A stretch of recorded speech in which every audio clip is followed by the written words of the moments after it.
আসসালামু আলাইকুম। কেমন আছেন সবাই? আলহামদুলিল্লাহ আমি ভালো আছি। মারিয়ামের রান্নাঘরে স্বাগতম জানাই সবাইকে। আজকে আমি চিচিঙ্গা দিয়ে কাঁঠালের বিচি দিয়ে রান্না করব রুই মাছ দিয়ে। এই যে আমার কালারটা কত সুন্দর এসেছে রেসিপির। চলুন তাহলে রান্না শুরু করা যাক। একটি কড়াইয়ে সাদা তেল দিয়ে দিলাম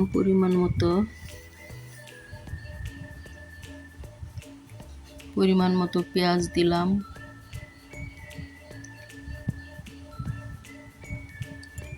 পেঁয়াজ লাল করে ভেজে নিব।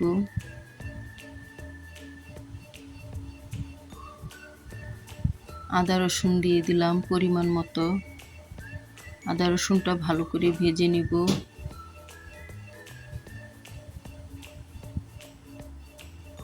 যেন আদা রসুনের কাঁচা গন্ধটা না আসে।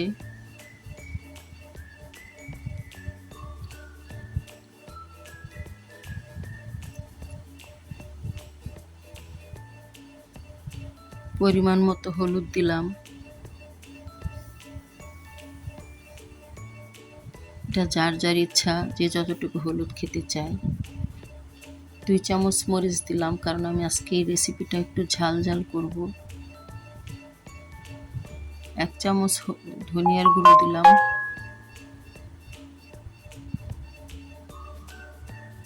এখন মশলাগুলো ভালো করে কষিয়ে নিব।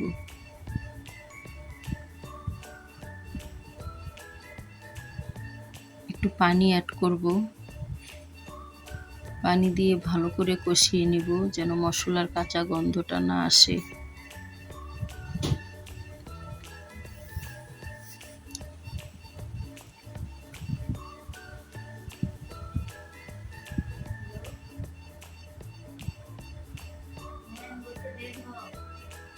কাঁঠালের বিচিগুলো আগেই পরিষ্কার করে সিদ্ধ করে নিয়েছিলাম।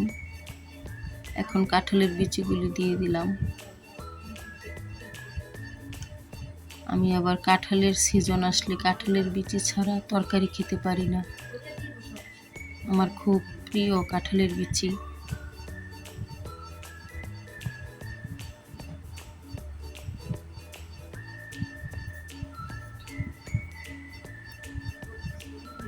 লবণ দিয়ে দিলাম পরিমাণ মতো। প্রায় কষানো হয়ে এসেছে।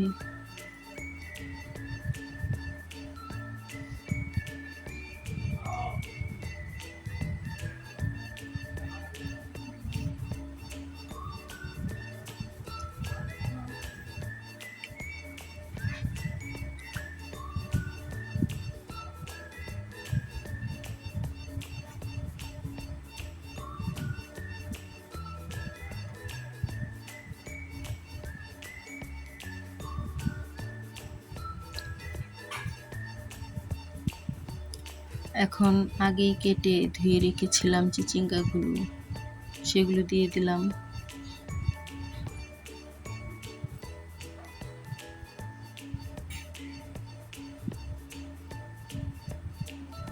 কাঁঠালের বীজের সাথে ভালো করে মিশিয়ে কষিয়ে নিব।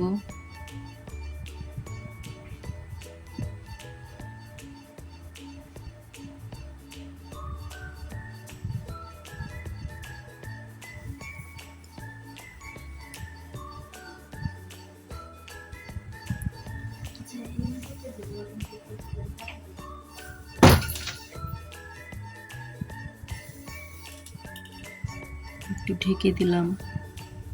এখানে আরেকটি ফ্রাই প্যানে আমি মাছগুলি ভেজে নিচ্ছি।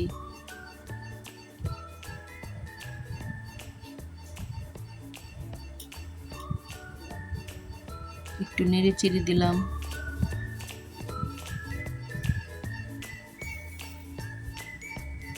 আমার রেসিপিটি যদি ভালো লেগে থাকে তাহলে সাবস্ক্রাইব করে বেল আইকনটি অন করে পাশে থাকবেন বন্ধুরা। যারা যারা আমার রেসিপিটি সব সময় দেখেন, একটা লাইক দেন, কমেন্ট করেন, তাদের প্রতি আমি চিরকৃতজ্ঞ। তাদেরকে জানাই হাজারো সালাম।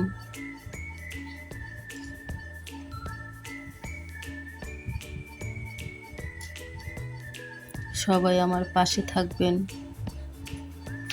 আপনাদের একটি লাইক আমার কাজের গতি বাড়িয়ে দেয়, আমাকে অনেক উৎসাহিত করে।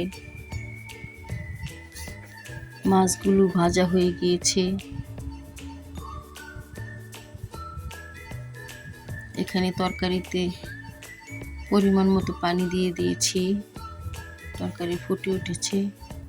এখন মাছ দিয়ে দিব।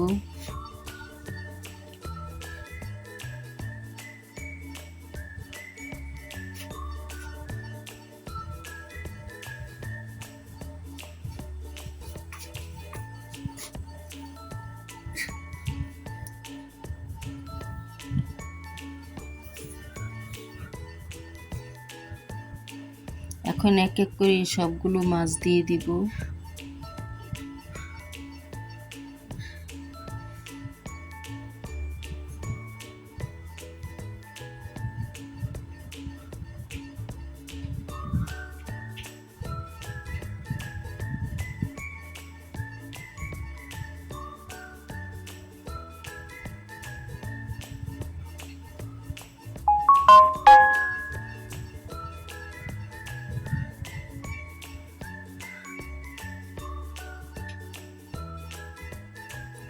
ঢেকে দিলাম ঢাকনা দিয়ে। আমার রেসিপিটি হয়ে এসেছে। এখন ধনেপাতা দিয়ে দিলাম। ধনেপাতা দিয়ে আর ঢাকবো না, তাহলে ধনেপাতার কালারটা চলে যায়। আল্লাহ হাফেজ, সবাই ভালো থাকবেন।